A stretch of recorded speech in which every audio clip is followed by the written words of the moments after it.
किस राज्य में किसकी बनेगी सरकार? क्या है राजनीतिक दलों के दावे और क्या है उनकी हकीकत? हर राज्य की चुनावी खबर और जनता के मुद्दे, होगा चुनाव से जुड़ी हर खबर का अपडेट। देखिए जनादेश सोमवार से शुक्रवार हर शाम 7 बजे सिर्फ डीडी न्यूज पर।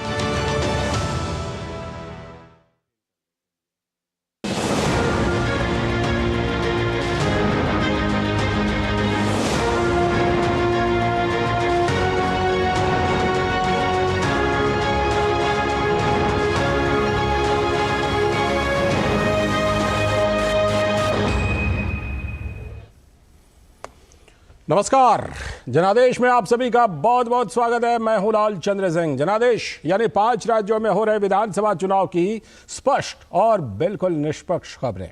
जनादेश में बात होगी राजस्थान, मध्य प्रदेश, छत्तीसगढ़, तेलंगाना और मिजोरम में क्या रही दिन भर की चुनावी सरगर्मियां, और जानेंगे जमीनी सियासी हकीकत भी राज्यों में मौजूद अपने संवाददाताओं से, और हमारे साथ होंगे खास विशेषज्ञ मेहमान भी। तो आइए करते हैं शुरुआत।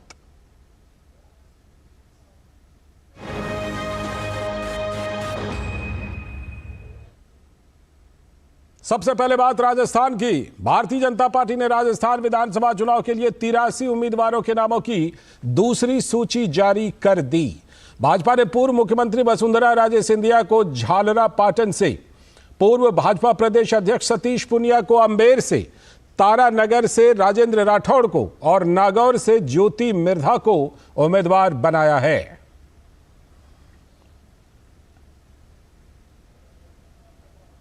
बात कांग्रेस की। राजस्थान में कांग्रेस ने आगामी राजस्थान विधानसभा चुनाव के लिए 33 उम्मीदवारों की पहली सूची जारी कर दी। पहली लिस्ट में पार्टी ने 33 उम्मीदवारों के नाम का ऐलान किया है। कांग्रेस की पहली सूची में अशोक गहलोत मुख्यमंत्री के साथ ही सचिन पायलट, दिव्या मदेरणा, गोविंद सिंह डोटासरा, डॉक्टर अर्चना शर्मा, ममता भूपेश के साथ ही अशोक चांदना का नाम भी शामिल है। मुख्यमंत्री अशोक गहलोत सरदारपुरा से चुनाव लड़ेंगे, तो वहीं सचिन पायलट टोंक से और ममता भूपेश सिकराई अनुसूचित जाति सुरक्षित से, दिव्या मदेरणा ओसियां से चुनाव मैदान में उतारी गई हैं। पहली सूची में सीपी जोशी का नाम भी शामिल है, जिनके नाम को लेकर आशंकाएं जताई जा रही थीं।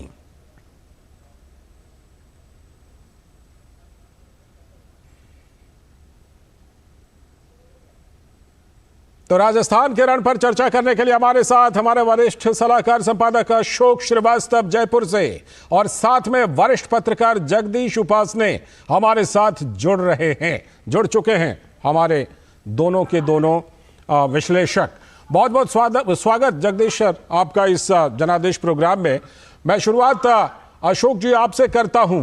देखिए, लिस्ट का इंतजार था और लिस्ट आ रही है, बल्कि यूं कहें, क्योंकि कांग्रेस ने अभी कुछ ही नाम ऐलान किए हैं। भारतीय जनता पार्टी ने लिस्ट जारी करने में तो बाजी मारी ली है। लेकिन मैं इससे थोड़ा सा अलग आपसे आज बात करना चाहता हूं, और अलग बात यह कि राजस्थान में हम पिछले कई सालों से देख रहे थे कि कई ऐसे मुद्दे थे, अभी आपकी भी रिपोर्ट देखी थी हमने, जो कि मुद्दे बनते हुए नजर आ रहे थे। सांप्रदायिक टकराहट को लेकर के जो तमाम घटनाएं हुई, बड़ी बड़ी घटनाएं राजस्थान में हुई, दलितों के खिलाफ अत्याचार, महिलाओं के खिलाफ अत्याचार, जिसमें कि राजस्थान नंबर 1 होता हुआ दिखाई पड़ा। ये सब किस तरह से राजस्थान के चुनाव को प्रभावित करने वाले हैं, और कैसा ये ग्राउंड पर दिख रहा है अशोक? देखिए लालचंद, आपने ठीक कहा। दरअसल क्या है कि अभी तो सीटों की बात चल रही है, तो मीडिया में पूरी खबरें यही चल रही हैं कि किसको मिली सीट, किसको नहीं मिली।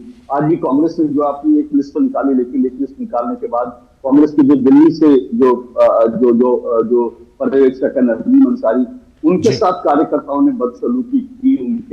उनके सामने, उनके मुंह पर ही जो है लोगों ने जो है मुर्दाबाद के नारे लगाने शुरू कर दिए। नदीम अंसारी उनको समझाने की कोशिश कर रहे थे जो है, लेकिन उसके बावजूद जो है लोग मानने को तैयार नहीं। तो इस तरह की चीजें जो है चल रही थी। ये सब चीजें तो एक तरफ है, लेकिन जहां तक आपने मुद्दों की बात कही, देखिए सारे मुद्दे जो हैं यहाँ पर लोगों के मन में अंदर तक घुसे हुए। लोग ये कह रहे हैं, हम लोग जहां जा रहे हैं वहां पर लोग ये कह रहे हैं कि 5 साल तो है, 3 साल 4 साल तो इस सरकार ने लड़ते लड़ते बिता दिए।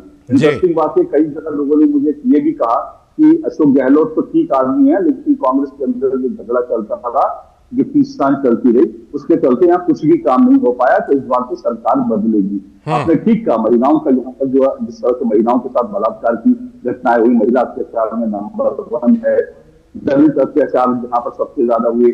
उसके अलावा पेट्रोल यहाँ पे सबसे महंगा है, देश में सबसे महंगा पेट्रोल। आप देखिए राहुल गांधी वगैरह यहाँ पर आते हैं, यहाँ पर महंगाई की रैली भी राहुल गांधी ने करी थी जयपुर में करीब 1.5 साल पहले। लेकिन जब जयपुर की महंगाई की रैली, तो उसमें वो हिंदुत्व पर जो है लगातार प्रहार करते रहे, क्योंकि महंगाई पर यहाँ पर बोलने के लिए ज्यादा कुछ है नहीं। क्योंकि देश में सबसे ज्यादा अगर आप कहेंगे तो पेट्रोल यहाँ महंगा है, डीजल यहाँ महंगा है, जिसके कारण किसान त्रस्त है, आम जनता त्रस्त है। जो बॉर्डर एरिया राजस्थान के जो है, चाहे वो पंजाब से, उत्तर प्रदेश से, या फिर जो है हरियाणा से, वहां पर 270 पेट्रोल पंप बंद हो गए, क्योंकि लोग बॉर्डर क्रॉस करके पेट्रोल खरीद लेते हैं खरीदते। फिर जो है ये सारे मुद्दे थे जो आपने अभी ऊपर लिखा है, सांप्रदायिक यहाँ पर हिंसा होती रही, वो इंपॉर्टेंट मुद्दा यहाँ पर है। अलवर की बेल्ट में गो तस्करी जिस तरह से लगातार होती है, वो एक बड़ा मुद्दा है। हमने उसकी रिपोर्ट आपकी अभी देखी थी, ये भी एक बड़ा मुद्दा है। जी लाल, ठीक है, रहिएगा हमारे साथ, बने रहिएगा। जगदीश उपासने सर, अभी हमने मुद्दों की बात की अशोक जी के साथ। जैसा कि हम जानते हैं, देखिए राजस्थान में रही है ये परिवाटी की सरकार, बदल जाती है, ठीक है, लेकिन इन मुद्दों के आलोक में और जो दोनों प्रमुख पार्टियों की इस समय पोजीशन है राजस्थान में, आपको क्या लग रहा है? क्योंकि हमने देखा है कि परिपाटी कुछ राज्यों में बदल भी जाती है चुनाव के बाद, सरकार बदलने की 5 साल में, और कुछ राज्यों में ये कायम रहती है। राजस्थान को लेकर के आपको क्या लग रहा है कि कौन से ऐसे फैक्टर्स हैं जो कि वहां निर्णायक साबित हो सकते हैं इस बार के विधानसभा चुनाव में?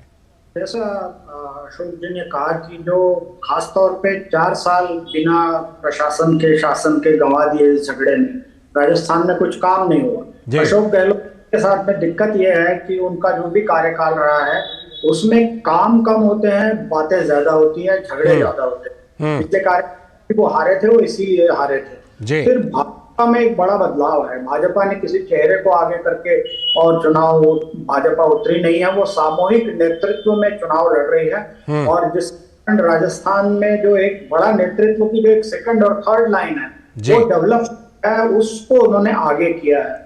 और जैसे राज्यों में उन्होंने मध्य प्रदेश में, छत्तीसगढ़ में नए चेहरों को लाने का प्रयोग किया, वैसे वो राजस्थान में भी कर रहे हैं। और जिन मुद्दों आपने शुरुआत में जिक्र किया था, वो मुद्दे राजस्थान के जनमन में बसे हुए हैं और उसका असर चुनावी नतीजों पर जरूर दिखने वाला है। जी ठीक है, मैं आपके पास लौटूंगा बाकी राज्यों के विश्लेषण को लेकर के। और अशोक, फिलहाल आपका यहां पर धन्यवाद करना चाहूंगा जुड़ने के लिए और विश्लेषण के लिए। तो अभी वक्त है एक ब्रेक का जनादेश में, और ब्रेक के बाद जब लौटेंगे तो रुख करेंगे मध्य प्रदेश का।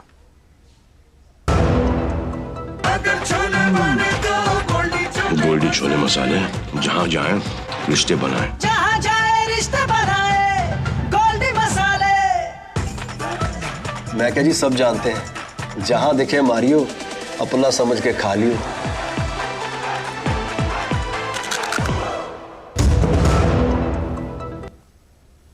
तो स्वागत है ब्रेक के बाद आपका जनादेश में। अब बात करेंगे मध्य प्रदेश की, जहां पर विधानसभा चुनाव के लिए आज अधिसूचना जारी कर दी गई। राज्य की सभी 230 विधानसभा सीटों पर 17 नवंबर को मतदान होगा, तो वहीं 3 दिसंबर को वोटों की गिनती की जाएगी। चुनाव को लेकर सभी राजनीतिक दलों ने पूरी ताकत झोंक दी है, और इस बीच बीजेपी ने अपनी 5वीं लिस्ट भी जारी कर दी। इस लिस्ट में पार्टी ने 92 सीटों के लिए प्रत्याशियों के लिए नाम का ऐलान कर दिया है। इस बार बीजेपी ने पूर्व मंत्री माया सिंह और वर्तमान मंत्री उषा ठाकुर को भी टिकट दिया है। वहीं इंदौर 3 विधानसभा सीट से कैलाश विजयवर्गीय के विधायक बेटे आकाश विजयवर्गीय का टिकट काट दिया गया है। बीजेपी ने 5 लिस्ट जारी कर प्रदेश की 230 विधानसभा सीटों में से अब तक 228 सीटों के लिए प्रत्याशियों के नाम का ऐलान कर दिया है। पहली लिस्ट में पार्टी ने 39 उम्मीदवारों के नाम का ऐलान किया था, इसके बाद दूसरी लिस्ट में 39, तीसरी लिस्ट में 1 और फिर चौथी लिस्ट में 57 उम्मीदवारों के नाम घोषित किए गए। और अब 92 सीटों पर नाम सामने आने के बाद कुल 228 सीटों के लिए प्रत्याशियों को मैदान में उतार दिया गया है। अभी 2 सीटों के लिए प्रत्याशियों का नाम का ऐलान होना बाकी है। तो ये तो बात हुई भारतीय जनता पार्टी की। बात कांग्रेस की कि मध्य प्रदेश के भोपाल में कांग्रेस नेता कमलनाथ के घर के बाहर कांग्रेस कार्यकर्ताओं ने विरोध प्रदर्शन किया। आगामी विधानसभा चुनाव में टिकट नहीं मिलने से नाराज कांग्रेस नेताओं ने नारेबाजी भी की। आगामी विधानसभा सीटों की लिस्ट जारी होते ही पार्टी के कार्यकर्ताओं के बीच आपसी कलह बढ़ता ही जा रहा है। आपको बता दें कि कांग्रेस ने भी 230 विधानसभा सीटों में से 229 सीटों के लिए उम्मीदवारों का नाम साफ कर दिया है और उसके बाद इस तरह की विरोध प्रदर्शन कांग्रेस मुख्यालय पर देखने को मिल रहे हैं। और मध्य प्रदेश का जो संग्राम है, मध्य प्रदेश के संग्राम पर बात करने के लिए हमारे साथ अजीत द्विवेदी हमारे संवाददाता भोपाल से जुड़ रहे हैं और जगदीश उपासने वरिष्ठ पत्रकार जगदीश जी हमारे साथ जुड़े हुए तो हैं ही। अजीत, सबसे पहले मैं आप ही के पास आता हूं। दोनों तरफों से देखें, प्रमुख पार्टियों की तरफ से अगर देखें तो नामों का ऐलान हो गया। पहले बहुत तरह के संशय थे, अखिलेश को शामिल करेंगे नहीं करेंगे, फिर कमलनाथ ने कह दिया अखिलेश वखिलेश कौन है। अखिलेश जी ने कहा कि हम फोन तक नहीं उठाते अगर हमें पता चलता तो। खैर जो भी हो, नामों का ऐलान हो गया। लेकिन अब लगता है कि जो कुर्ता फाड़ वाली बात हम कर रहे थे उससे कांग्रेस अभी भी जूझ रही है।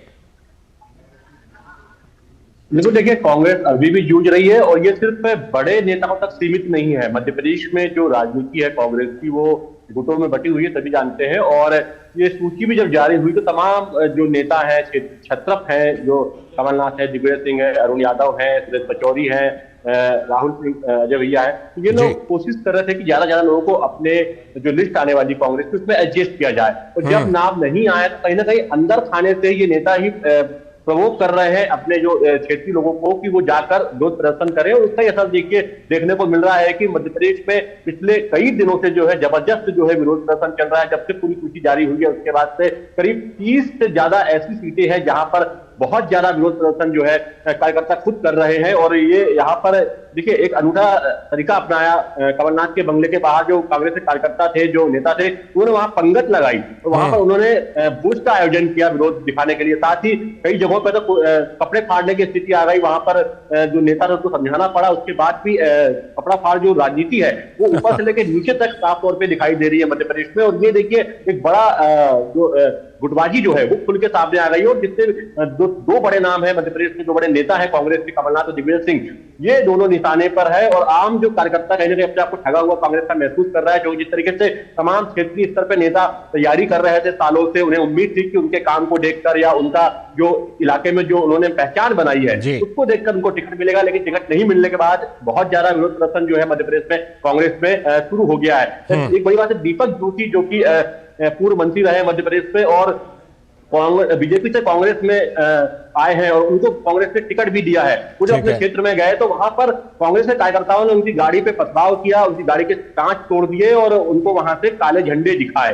तो इस तरीके की भी चीजें आ रही हैं कि जो जिन नेताओं ने दल बदल किया है, बीजेपी से कांग्रेस में गए हैं, उनको भी भारी विरोध जो है मध्य प्रदेश में देखना पड़ रहा है। इसके अलावा मध्य प्रदेश में खासतौर पर मालवा का जो इलाका है वहां पर जिस तरीके से मध्य प्रदेश में टिकट वितरण हुआ है उसको लेकर भी जो कार्यकर्ता है खासे नाराज है। बड़ी संख्या में कार्यकर्ता जो है बसों में गाड़ियों में जो है कमलनाथ और दिग्विजय सिंह के बंगले में यहाँ पहुंच रहे हैं और वहां विरोध प्रदर्शन कर रहे हैं। लौटता हूं आपके पास जगदीश सर, आपने तो लंबे समय से मध्य प्रदेश की राजनीति को शायद सबसे ज्यादा करीब से देखा है। तो हम जैसे पहले जानते थे कि मध्य प्रदेश में 3 गुट होता था कांग्रेस में, चलिए अब सिंधिया गुट जो महाराज का गुट था वो तो वहां से निकल गया है। तो अब क्या लगता है इसके बावजूद कांग्रेस में ये वाली जो समस्या है ये अभी तक खत्म नहीं हुई है, पहली बात। और दूसरी बात यह कि कांग्रेस के बरक्स भारतीय जनता पार्टी की इस बार की आपको क्या रणनीति दिखाई पड़ रही है? कुछ चीजें तो समझ में आ रही है, बड़े बड़े नेताओं को, केंद्रीय मंत्रियों तक को मैदान में उतारा है भारतीय जनता पार्टी ने। देखिए कांग्रेस में जो गुटबाजी है और 2 खेमे बन गए हैं, एक कमलनाथ जी का, एक दिग्विजय सिंह जी का, और दोनों खेमों में नीचे के कार्यकर्ता तक ये बंटवारा हो गया है। और लोग, जनता या कांग्रेस का कार्यकर्ता साफ साफ कह रहा है कि कमलनाथ अपने बेटे नकुलनाथ के लिए लड़ रहे हैं और दिग्विजय सिंह अपने बेटे जयवर्धन सिंह के लिए लड़ रहे हैं। उनको पार्टी मतलब नहीं। ओबीसी, एक मध्य प्रदेश कांग्रेस के एक उपाध्यक्ष आज प्रदर्शन कर रहे हैं, उन्होंने कहा कि ओबीसी के लोगों की और पूरी तरह से कांग्रेस ने अनदेखी की है, जातिगत की बात क्या करते हैं। तो शुरू में ऐसा लग रहा था जब चुनाव का वातावरण बन रहा था तो ऐसा लग रहा था कि कांग्रेस भाजपा को शिवराज सिंह जी के नेतृत्व को टक्कर देने की स्थिति में आ सकती है, लेकिन जो टिकट बंटवारे के बाद का जो सिनेरियो है वो ये बताता है, और जो गारंटियां कांग्रेस वहां घोषणा की है वो गारंटियां छत्तीसगढ़ में कांग्रेस ने की, वो वही गारंटियां कर्नाटक में कांग्रेस ने की, तो वो छत्तीसगढ़ में तो लागू की गई, कर्नाटक में हल देखते हैं। सिर्फ उन्हीं गारंटियों के बल पर और कार्यकर्ता जब बटे हों तो कांग्रेस के लिए बहुत मुश्किल होने वाली है। मुझे लगता है तो रणनीति उन्होंने पहले सोची थी वो रणनीति अब नाकाम होती दिख रही है। दूसरी तरफ भाजपा की स्थिति मध्य प्रदेश में भी, शिवराज सिंह सबसे लोकप्रिय नेता है, भाजपा के चेहरे लोगों से मिल रहे हैं, और लेकिन वहां भी पार्टी और सामूहिक नेतृत्व में चुनाव लड़ रही है। लेकिन जनता से सबसे ज्यादा संवाद रखने वाला अगर कोई नेता है मध्य प्रदेश का तो शिवराज सिंह चौहान है, जिन्होंने सबसे अधिक दौरे मध्य प्रदेश के किए हैं, तो उसका जो परिणाम है वो पार्टी को जरूर मिलेगा। ठीक है अजीत, आपका यहाँ पर शुक्रिया अदा करना चाहूंगा, और जगदीश सर आप हमारे साथ बने रहिएगा, आगे के कुछ और विधानसभा चुनावों के बारे में चर्चा करनी है आपसे। फिलहाल वक्त है एक और छोटे से ब्रेक का। मैं क्या जी, सब जानते हैं जहां दिखे मारियो, अपना समझ के खा लियो।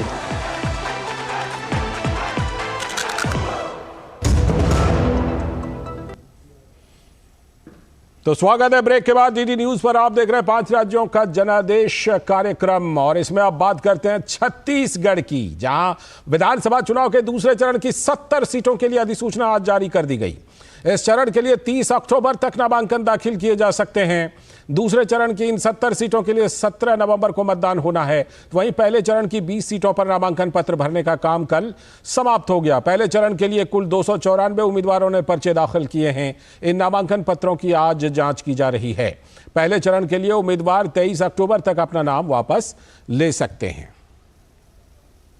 और इस बीच छत्तीसगढ़ में भाजपा नेता की हत्या पर राजानंदगांव के आईजी राहुल भगत ने कहा है कि अज्ञात बंदूकधारियों ने बिरजू ताराम की हत्या कर दी है। क्षेत्र में सुरक्षा बलों को तैनात कर दिया गया है। लोगों से पूछताछ कर मामले की जांच की जा रही है। धारियों द्वारा श्री बिरजू ताराम जी की हत्या कर दी गई है गोली मारकर, और घटना के तुरंत उपरांत वहाँ पे पुलिस की सारी टीम पहुँच गई, आईटीबीपी, डीआरजी घटनास्थल को, और जो बॉडी था उसको लेकर के वहाँ के समाज के लोगों से पूछताछ हो रही है। वहाँ के जो अन्य व्यक्ति हैं वहाँ जो भी थे उनसे आसपास के जितने भी क्षेत्र हैं उसमें पुलिस की पार्टी की सर्चिंग गश्त स्टार्ट हो गई है, और नाकेबंदी भी कर दी गई है कि किसी प्रकार की कोई अगर सूचना है तो उस पर तुरंत कार्रवाई हो। और क्योंकि एक अत्यंत ही नक्सल प्रभावित क्षेत्र है सरखेड़ा नौंधी का, तो सभी पहलुओं पे पुलिस इस पर जाँच कर रही है कि क्या पृष्ठभूमि थी उनकी जिनकी हत्या हुई, और अन्य जो भी पहलू हो सकते हैं सभी पहलुओं पे इसको गंभीरता से जांच करते हुए पुलिस अपना कार्रवाई कर रही है।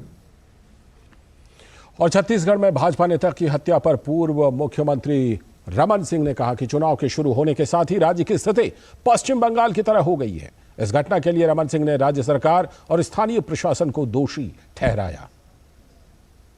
छत्तीसगढ़ की हालात वेस्ट बंगाल जैसे हो गई। चुनाव के दौर की शुरुआत होते ही जिस प्रकार भारतीय जनता पार्टी के कार्यकर्ताओं को दबाव बनाया जा रहा है, औंधी के पास बिरजू तारम हमारे वरिष्ठ कार्यकर्ता भारतीय जनता पार्टी मेरे कार्यक्रम में भी सम्मिलित था, रैली में भी सम्मिलित था, स्वागत किया उसने मंच पे आके मोहल्ला की सभा में, उसकी निर्मम हत्या कर दी गई। उसका अपराध यही है, वो भारतीय जनता पार्टी का कार्यकर्ता है, उसका अपराध यही है कि वो दुर्गा की स्थापना में योगदान देता है, और कुछ लोगों ने धमकी भी दी थी। उस धमकी का असर दिख रहा है कि एक प्रकार की इतनी बड़ी घटना हो गई। मुझे लगता है सरकार हाथ में हाथ धरे बैठी है और भारतीय जनता पार्टी का कार्यकर्ताओं को सुरक्षा देने में असफल रही है। मैं इस पूरी घटना के लिए सरकार दोषी है, वहाँ का स्थानीय प्रशासन दोषी है। तो छत्तीसगढ़ के समर पर जुड़ रहे हैं हमारे साथ अश्विनी मिश्र, हमारे संवाददाता ग्राउंड जीरो से, और जगदीश उपासने वरिष्ठ पत्रकार हमारे साथ जुड़े हुए हैं लगातार। हमारे साथ अश्विनी जुड़ चुके हैं। अश्विनी, सबसे पहले तो ये बताइए कि गृह मंत्री अमित शाह ने 2 दिन पहले ही बयान दिया था कि हम छत्तीसगढ़ के बाकी इलाकों से भी नक्सलियों का खात्मा कर देंगे। भारतीय जनता पार्टी की नेता की जो हत्या ये हुई है, क्या ये उसी बौखलाहट में है, और ये भी कि इस बार के चुनाव में ये कितना बड़ा मुद्दा बनता दिख रहा है? अश्विनी।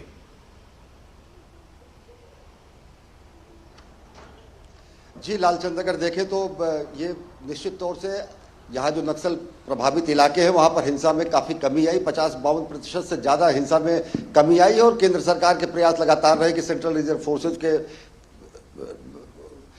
त्वरित कार्रवाई से इन क्षेत्रों को नक्सल प्रभावित इलाकों से हटाकर एक विकसित क्षेत्र में या फिर शांतिपूर्ण क्षेत्र में उसको स्थापित किया जाए। कल की जो घटना है, जो बिरजू ताराम की हत्या होती है, वो एक पृष्ठभूमि ये भी देखा जाना चाहिए कि तकरीबन 1 साल पहले जब उस क्षेत्र में कुछ देवी देवताओं की मूर्तियों को तोड़ा गया था, उनको नुकसान पहुंचाया गया था, तो एक बड़ा उन्होंने सामाजिक आंदोलन भी वहां पे खड़ा किया था, एक अच्छा प्रोटेस्ट शुरू किया था। साथ ही उस क्षेत्र के वो बड़े नेता है, सामाजिक कार्यकर्ता तो है, भाजपा से उनका जुड़ाव है, लेकिन एक सामाजिक कार्यकर्ता के तहत उन्होंने बड़े लंबे समय तक धर्मांतरण के खिलाफ भी वहां पर अपनी आवाज बुलंद रखी।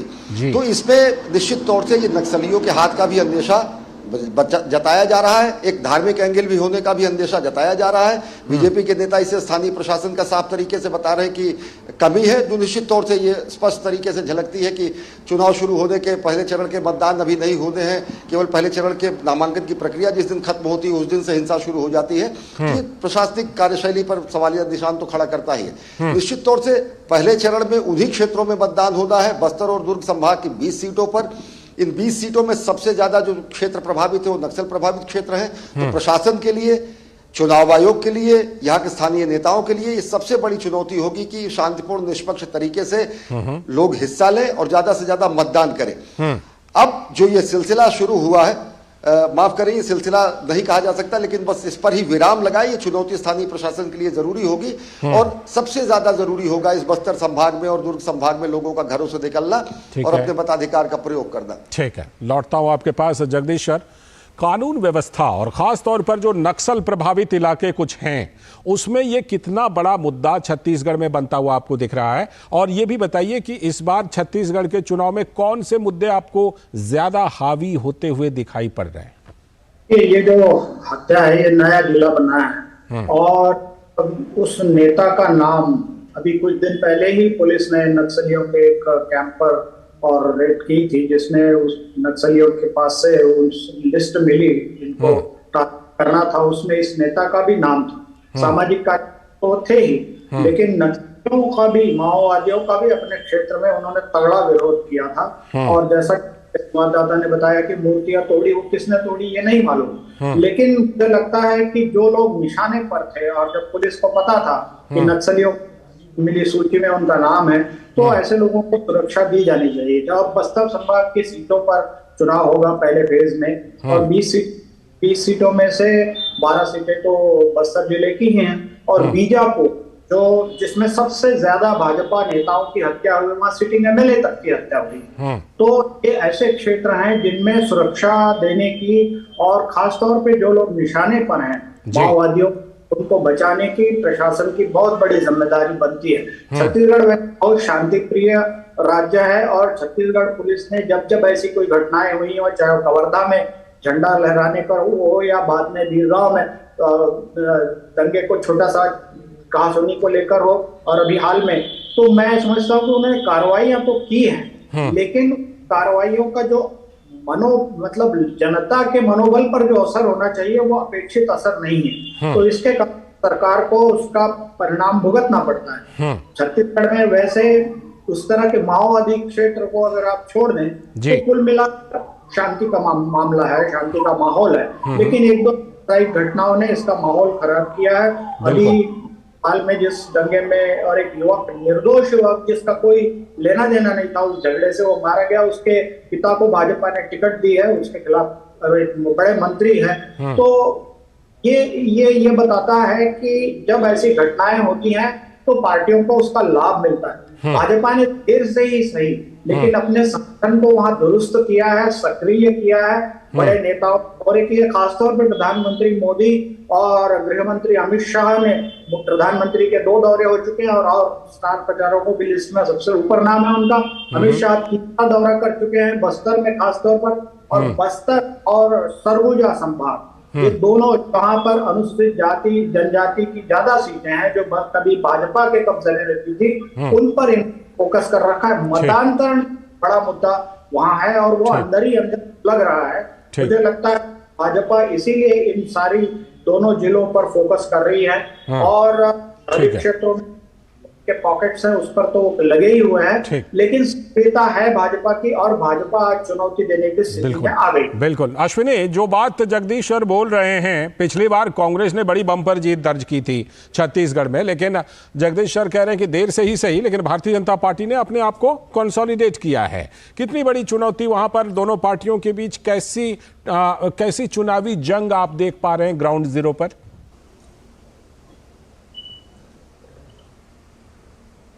लालचंद, अगर देखें तो इस 20 सीटों में 17 सीटें कांग्रेस ने जीती थी।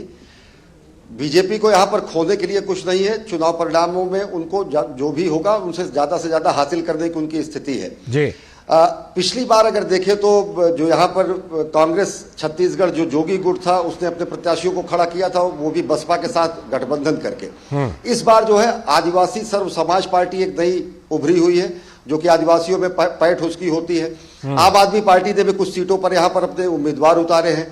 तो ये माना जा रहा है कि नई नई क्षेत्रीय पार्टियों के साथ साथ जो भी नुकसान होगा वो उन्हीं मतदाताओं के तहत होगा जो इन सीटों पर पिछली बार उन्होंने विजयश्री जिन लोगों को दिलाई थी, क्योंकि मतों का विभाजन हो सकता है। मतों का विभाजन अगर होता है तो कहीं ना कहीं साफ तरीके से भाजपा को यहाँ पर लाभ मिलता दिखता है। अब इस पूरे क्षेत्र में पिछले चुनाव को अगर देखें तो बहुत ज्यादा अच्छा प्रदर्शन भाजपा का नहीं था, तो उसे उम्मीद है कि वो और बेहतर करने की कोशिश। समय की कमी है। बहुत बहुत शुक्रिया अश्विनी जुड़ने के लिए, और जगदीश सर आपका भी जुड़ करके इस चर्चा में हिस्सा लेने के लिए बहुत बहुत शुक्रिया। तो आज के इस जनादेश में इतना ही। हम लगातार आपको 5 राज्यों के विधानसभा चुनाव की खबरें दिखाते रहेंगे। फिलहाल हमें दीजिए अनुमति। नमस्कार।